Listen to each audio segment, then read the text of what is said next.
नमस्कार दोस्तों। मैं दीपक पाठक जीएस वर्ड के यूट्यूब चैनल में आप लोगों को स्वागत करता हूं।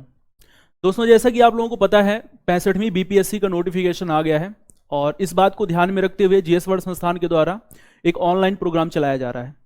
ये 55 दिवसीय प्रोग्राम है। इसमें कक्षाओं का आयोजन किया जाएगा, साथ ही आप लोगों को स्टडी मटेरियल प्रोवाइड किया जाएगा। इसके साथ प्रैक्टिस सेट और टेस्ट पेपर भी प्रोवाइड कराए जाएंगे। इससे पहले जो क्लासेस हुई हैं उन क्लासेस में पिछले जो विगत वर्षों के में प्रश्न पत्र हुए हैं उन प्रश्न पत्रों को ध्यान में रखते हुए एक ट्रेड एनालिसिस दिया गया था कि किस किस खंड का कितना वेटेज है। इन सारी बातों को लेकर के डिस्कशन किया जा चुका है। हमारी जो आज की कक्षा है वो आज की कक्षा का उद्देश्य है कि भूगोल विषय से बिहार प्रारंभिक परीक्षा में कुल कितने प्रश्न आते रहे हैं, है ना, उन प्रश्नों की चर्चा करते हुए सिलेबस का एक दायरा बनाना है। क्योंकि भूगोल काफी विस्तृत सब्जेक्ट है और सबसे महत्वपूर्ण इसमें यह है कि किन चीज़ों को हम छोड़ सकते हैं, किन चीज़ों को हमें छोड़ना चाहिए और किन किन बातों को हमें पढ़ना चाहिए। ये सारी बातों को लेकर के हम लोग ये मतलब डिफाइन करेंगे सिलेबस को कि हमें कितना सिलेबस में भूगोल में कितने कितने खंडों को हम लोगों को पढ़ना है। तो जो पहले मैं सिलेबस में आऊँ इससे पहले मैंने कुछ क्वेश्चंस निकाले हैं, पिछले वर्षों के क्वेश्चंस हैं। हम लोग उन प्रश्नों को देखेंगे और उससे एक सिलेबस का एक दायरा फिक्स करेंगे कि हमारे सिलेबस का दायरा कितना रहेगा। तो आप लोग स्लाइड में देख सकते हैं प्रश्नों को। जैसे एक प्रश्न पूछा गया था कि निम्न में से किस क्षेत्र में भूमध्य सागरीय जलवायु प्रचलित नहीं है ना। इसके बाद एक क्वेश्चन था जो है कॉकसस प्लेट को लेकर के है कि कॉकसस जो प्लेट है वो किन के मध्य पाई जाती है। इसके बाद एक क्वेश्चन था कि महाद्वीप जो है वो कैसे हुए, ज्वालामुखी के फटने से अलग हुए, विवर्तनिकी क्रिया से अलग हुए, या चट्टानों के बलन और भ्रंशन से अलग हुए। तो इसके बाद इसी टॉपिक से एक और प्रश्न आया हुआ है, वो है बलन की क्रिया से, कि वलन की क्रिया किसका परिणाम है ना। तो ये कुछ सिद्धांतिक पोर्शन के टॉपिक हैं। तो इन प्रश्नों से हम एक दायरा हमारा जो फिक्स हो रहा है वो समझ आ रहा है कि भू विवर्तनिकी संचलन से प्रश्न पूछे जाते रहे हैं। और देखिए, प्रश्नों को समझने से हमें एक बात पता चल रही है कि हमें कहाँ तक जाना है, सिलेबस में हमें किस टॉपिक तक पढ़ना है। अगर हम विवर्तनिकी संचलन पढ़ रहे हैं,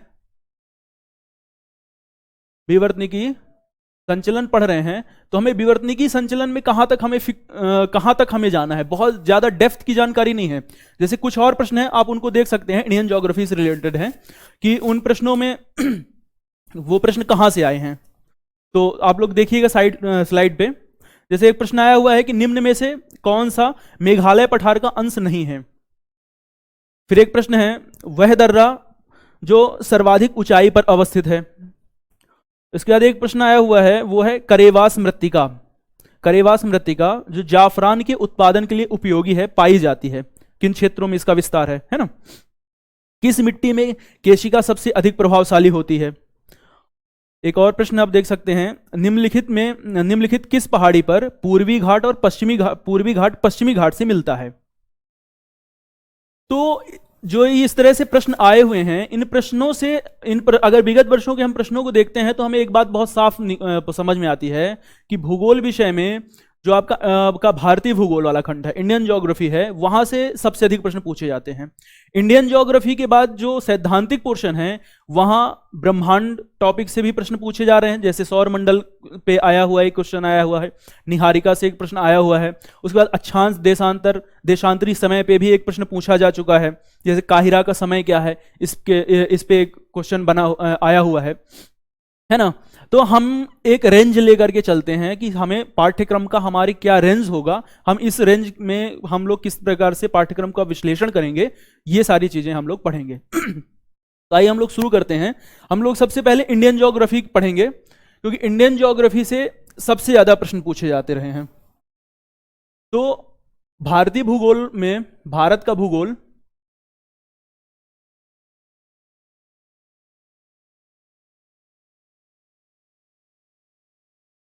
भारत के भूगोल को हम अलग अलग खंड में बांट के पढ़ेंगे। सबसे पहले हम लोग उत्तर भारत का,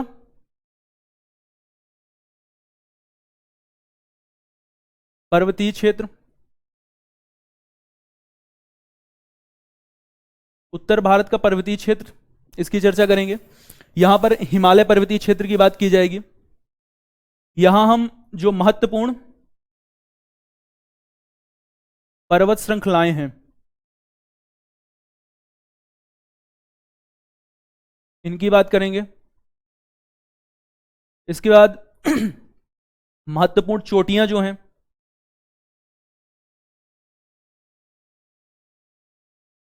महत्वपूर्ण चोटियों की बात करेंगे, इंपॉर्टेंट पीक्स जो हैं। फिर जो महत्वपूर्ण दर्रे हैं, एक प्रश्न पूछा गया है पिछले वर्ष, दर्रे से सबसे ऊंचा दर्रा कौन सा है ना। तो जो महत्वपूर्ण दर्रे हैं इनकी बात करेंगे और घाटियों की बात करेंगे। जैसे अभी पिछले वर्ष एक प्रश्न पूछा गया है करेवा मिट्टी से लेकर के, तो ये यहां से कवर हो जाएंगी ये सारी चीजें। हमें यहां ये ध्यान रखना है कि हमें कहां तक पढ़ना है। पढ़ने के लिए तो बहुत बहुत कुछ है इसमें, लेकिन हमें ध्यान रखना है कि जो महत्वपूर्ण चीजें हैं सिर्फ उतना ही पढ़ना है, सामान्य ज्ञान के लेवल तक ही रहना है। बहुत ज्यादा इसमें अध्ययन को नहीं जोड़ना ही लगना कि ऑप्शनल लेवल में हम चले जाएं। ठीक है। इसके बाद हम लोग प्रायद्वीपीय भारत का पठारी क्षेत्र का अध्ययन करेंगे।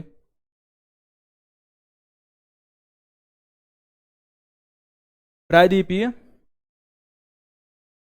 भारत का पठारी क्षेत्र। प्रायद्वीपीय भारत के पठारी क्षेत्र में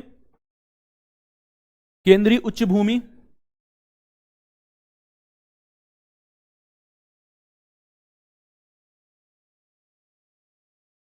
केंद्रीय उच्च भूमि, इसके बाद उत्तर पूरब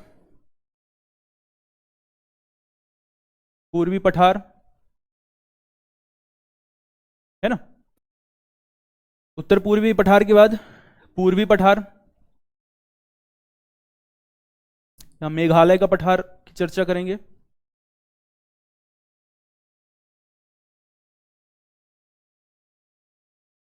ये प्रश्न यहां से आया हुआ है कि मेघालय का पठार का विस्तार कहां तक है ना।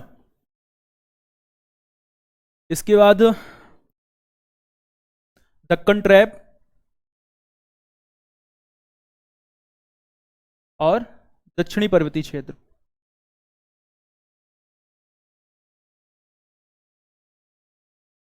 दक्षिणी पर्वतीय क्षेत्र इन टॉपिक में बांट के हम लोग पढ़ाई करेंगे प्रायद्वीपीय भारत की।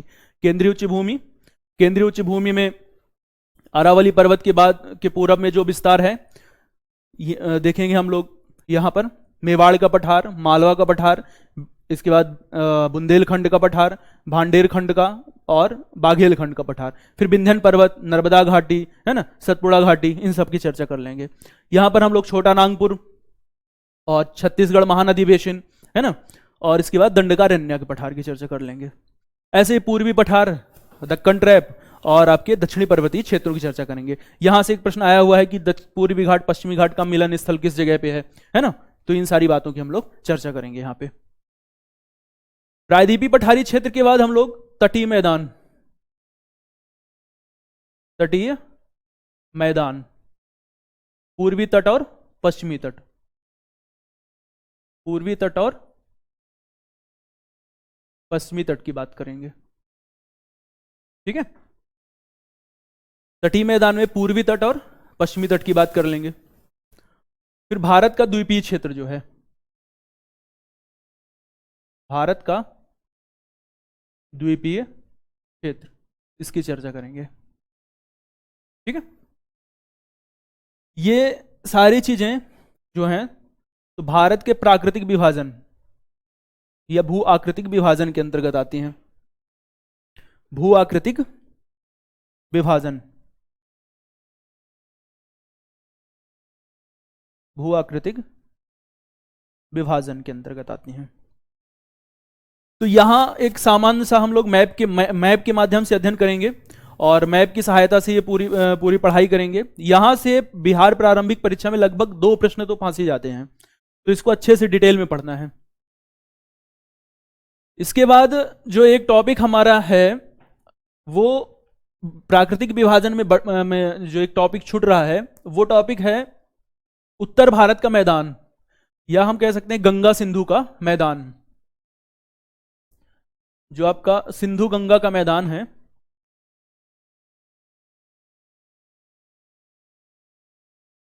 सिंधु गंगा का मैदान। सिंधु गंगा के मैदान को हम लोग अपवाह तंत्र के साथ जोड़ के पढ़ेंगे। अपवाह तंत्र के साथ, अपवाह तंत्र के साथ हम लोग जोड़ के सिंधु गंगा के मैदान को पढ़ेंगे। इसमें हम लोग इसको अलग अलग भागों में वर्गीकृत करेंगे, है ना। और बिहार के भी, बिहार में जो मैदान है ना, जैसे कि आपका मगध का मैदान हो गया, है ना, इन सब, सारण का मैदान हो गया, तो इन सारी बातों की चर्चा करेंगे। पूर्वी उत्तर प्रदेश का मैदान हो गया, दोआब रीजन कौन सा है, तो ये सब अपवाह तंत्र के साथ जोड़ करके हम इस क्षेत्र को, सिंधु गंगा के मैदान को पढ़ेंगे। ठीक। इसके बाद भौतिक भूगोल में जो सेक्शन है हमारा, वो है जलवायु विज्ञान से जुड़ा हुआ। ये तो मैपिंग के माध्यम से, ये सारी बातें हमें मैपिंग से पढ़नी है, मैप की सहायता से पढ़नी है। इसके बाद जलवायु विज्ञान, और जलवायु विज्ञान में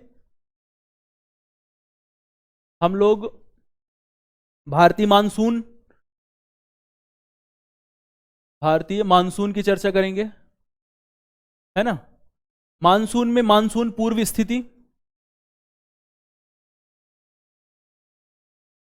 आगमन और निर्गमन, इसकी बात कर लेंगे। ठीक है। इसके बाद एक टॉपिक जो है वो है पश्चिमी विक्षोभ। पश्चिमी विक्षोभ, और शीतकाल में जो वर्षा होती है उसकी बात कर लेंगे। शीतकालीन वर्षा से जुड़ा हुआ टॉपिक है।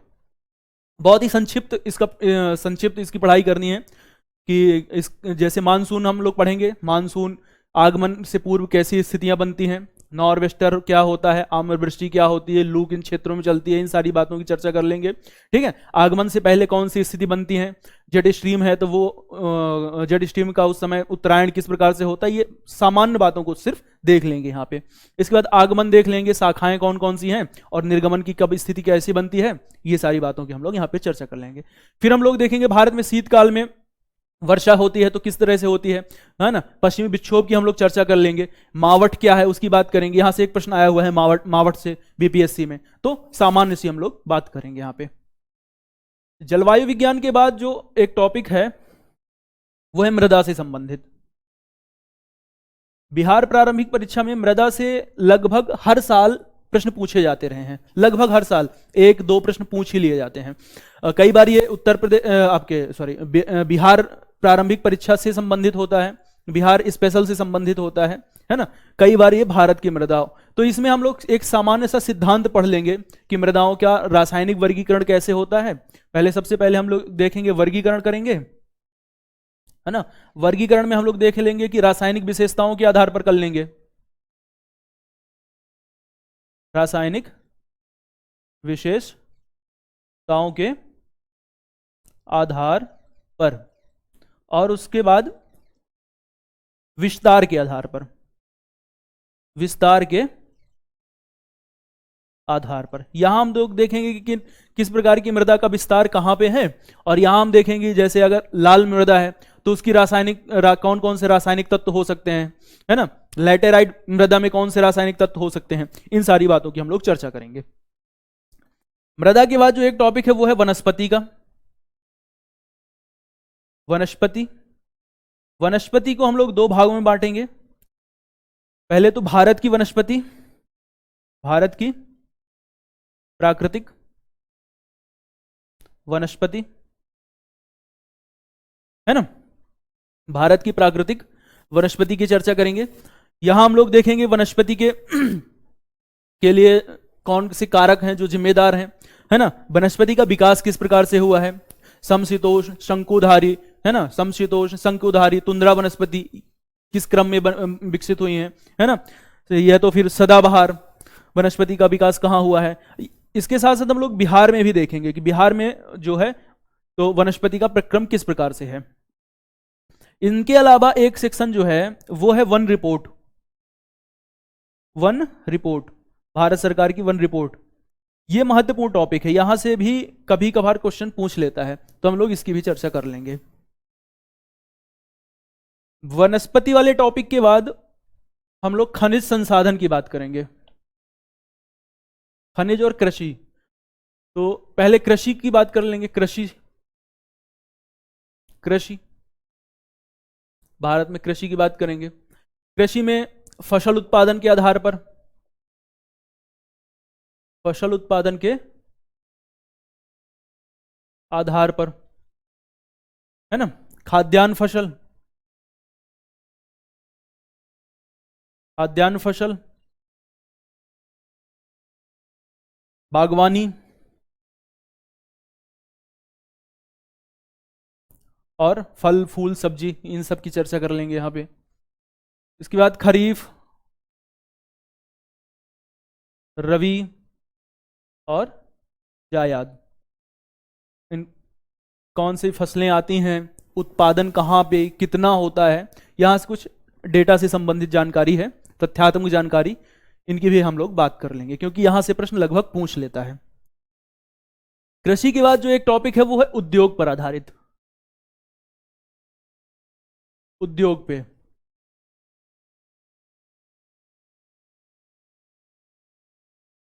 उद्योग पे तो उद्योगों की अवस्थिति, अवस्थिति प्रतिरूप और प्रमुख उद्योग,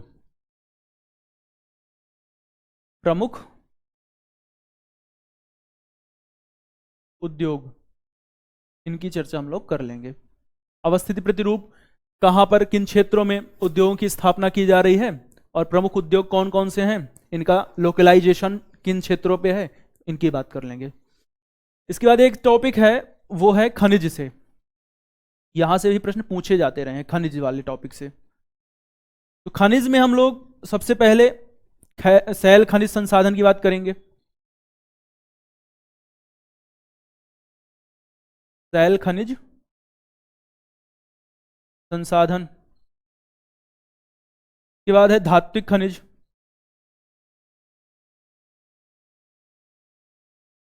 धात्विक खनिज और फिर अधात्विक खनिज, अधात्विक खनिज, इनकी बात करेंगे। इसके बाद दो टॉपिक और हैं, एक परिवहन है और एक जनसंख्या नगरीकरण है। तो भारत का भूगोल खंड बहुत महत्वपूर्ण है। भारत के भूगोल खंड को, भारत के भूगोल को हम लोग कुछ टॉपिक में बांटेंगे। जैसे सबसे पहले प्राकृतिक विभाजन करेंगे, और प्राकृतिक विभाजन में हम लोगों ने देख लिया कि उत्तर भारत के पर्वतीय क्षेत्र, बाद उसके बाद प्रायद्वीपीय पठारी क्षेत्र, प्रायद्वीपीय पठारी क्षेत्र के बाद हम लोग तटीय मैदान, तटीय मैदान के बाद द्वीपीय क्षेत्र की चर्चा करेंगे। इसके बाद हम लोग अपवाह तंत्र पढ़ेंगे। अपवाह तंत्र में जब हम प्रमुख अपवाह तंत्र जैसे गंगा सिंधु अपवाह तंत्र पढ़ेंगे, इनके साथ ही हम लोग उत्तर भारत के मैदान की चर्चा करेंगे। उत्तर भारत के मैदान की हम लोग गंगा सिंधु के अपवाह तंत्र के साथ जोड़ करके इसको पढ़ लेंगे, तो काफ़ी आसान हो जाएगा। करीब एक दो आधे एक घंटे में सारा उत्तर भारत का मैदान कवर हो जाएगा। बिहार का भी कुछ चीज़ें कवर हो जाएंगी स्पेशल वाली। अच्छा, उसके बाद जलवायु वाला टॉपिक है। तो जलवायु में हमें बहुत ज़्यादा डिटेल में ही पढ़ना है, सिर्फ इतना पढ़ना है कि भारत में मानसून पूर्व स्थिति कैसी होती है। मानसून पूर्व स्थिति के बाद हम लोग देखेंगे कि भारत में मानसून का आगमन और निर्गमन, ये दो टॉपिक देखेंगे।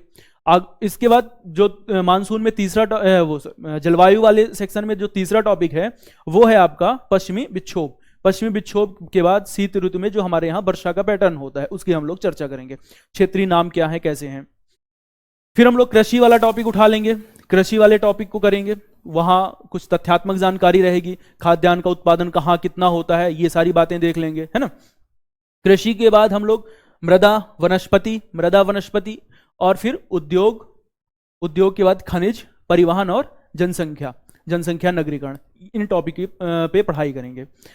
फिर जो आता है वो है भूगोल का सैद्धांतिक पक्ष। तो सैद्धांतिक पक्ष में क्या है कि है तो वो सिलेबस बहुत ज्यादा, तो वहां हमें कुछ अलग अलग टॉपिक में पढ़ना है और कुछ टॉपिक में ज्यादा फोकस रहेगा हमारा। जैसे कि ब्रह्मांड और सौर मंडल वाला टॉपिक है, ब्रह्मांड और सौर मंडल, यहां से प्रश्न पूछे जाते हैं। इस टॉपिक को हम लोग डिटेल में पढ़ेंगे। ब्रह्मांड और सौर मंडल में हम लोग देखेंगे सबसे पहले कि ब्रह्मांड के लिए जो सिद्धांत दिए गए हैं, बेसिक जानकारी है वो 2-4 मिनट का डिस्कशन, 5 मिनट का ज़्यादा से ज़्यादा डिस्कशन कर लेंगे, है ना। इसके बाद बेसिक कॉन्सेप्ट समझ लेंगे। बेसिक कॉन्सेप्ट क्या है। इसके बाद आकाशगंगा और निहारिका, आकाशगंगा और निहारिका, गैलेक्सी और नेबुला, इनके बारे में हम लोग समझ लेंगे। गैलेक्सी नेबुला के बाद हम लोग नक्षत्र, प्रमुख नक्षत्र कौन से हैं, तारे और नक्षत्रों की बात करेंगे। तारे और नक्षत्रों की बात कर लेंगे हम लोग,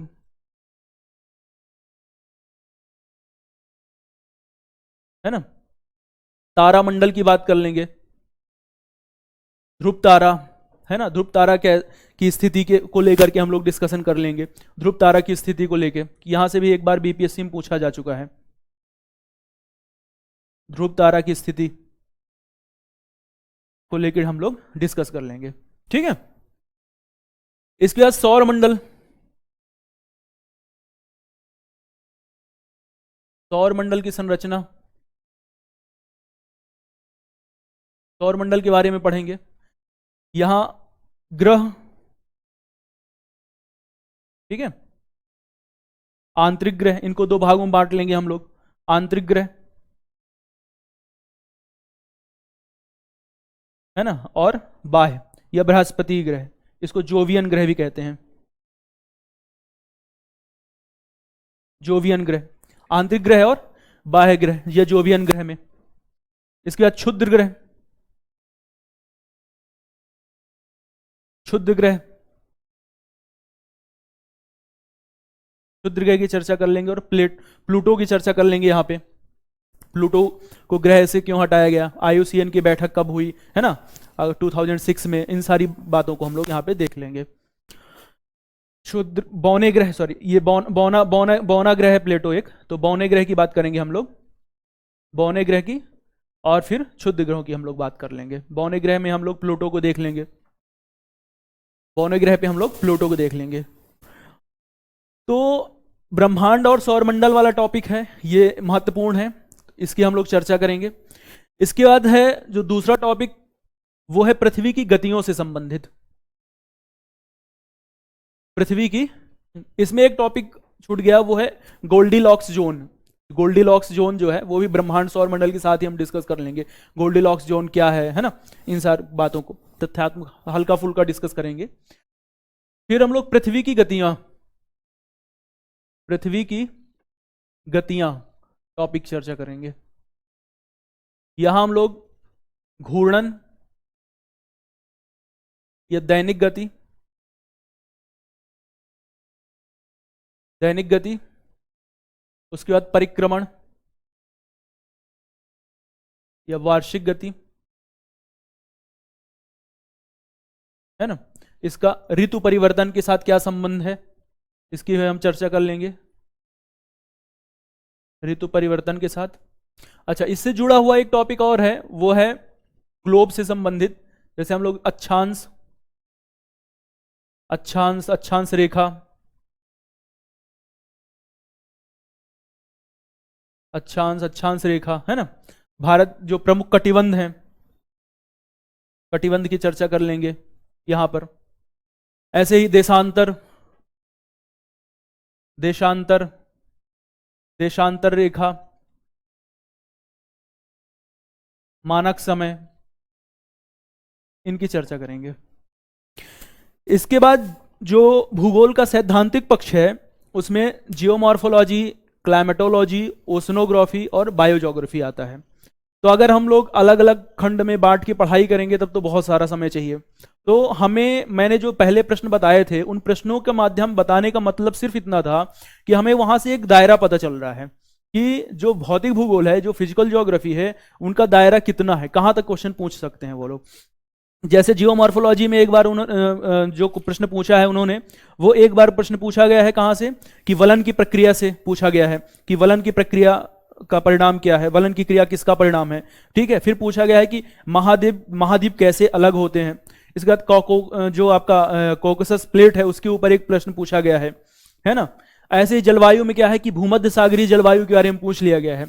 तो हम लोग यहाँ पर एक दायरा हमको पता चल गया कि जियोमॉर्फोलॉजी में हम लोग कहाँ तक जाना है, क्लाइमेटोलॉजी में हमें कहाँ तक जाना है, ओशनोग्राफी में हमें कहाँ तक जाना है। तो हम लोग ये देख लेते हैं कि इसमें कितनी हमको पढ़ाई करनी है। तो हम इसको अलग अलग खंड में नहीं बांटेंगे, बल्कि हम स्थलमंडल, स्थलमंडल, स्थलमंडल, जलमंडल, सॉरी, स्थलमंडल, वायुमंडल और जलमंडल, इन 3 खंडों में बांट के पढ़ेंगे। यहां पर हम लोग स्थल स्वरूप, स्थल स्वरूप, इनकी उत्पत्ति और इनका वितरण, बस इतना देखेंगे हम लोग। वायुमंडल में हम लोग वायुमंडल, मौसम, जलवायु, ठीक है, पवन और वर्षा, इन टॉपिक को हम लोग कवर करेंगे। यहां हम लोग 2 पार्ट में पढ़ेंगे, महासागरी जलधारा, महासागरी जलधारा, ठीक है, और लवणता। इनके साथ साथ हम लोग महासागरों का वितरण भी देख लेंगे, वितरण प्रतिरूप, महासागरों का विस्तार।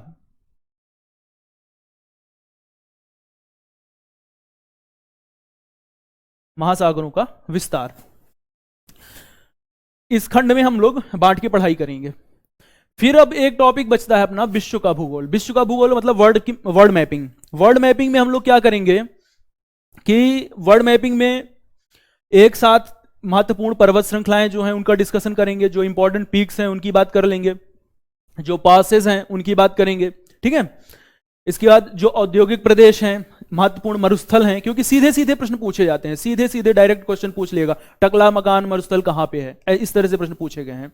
तो हमें इस तरह से पढ़ाई करनी है कि हम लोग सीधे सीधे पढ़ेंगे। मरुस्थल एक बार में हम लोग मरुस्थल डिस्कस करेंगे, लेक्स एक बार में हम लोग लेक्स डिस्कस कर लेंगे, एक साथ हम लोग पर्वत, महत्वपूर्ण चोटियां, मैदान, पठार, ये डिस्कस कर लेंगे। इसके बाद औद्योगिक प्रदेश कौन कौन से हैं, उन औद्योगिक प्रदेशों की बात कर लेंगे। जैसे सुपीरियर हाईलैंड की बात कर रहे हैं हम लोग, तो सुपीरियर हाईलैंड में कौन कौन से वहां औद्योगिक ऑटोमोबाइल इंडस्ट्री है, या वहां पर डुलुथ है, तो डुलुथ जो है तो लौह इस्पात उद्योग का केंद्र है। तो ये सारी बातें हम लोग एक ही साथ में डिस्कस कर लेंगे पूरे वर्ल्ड में।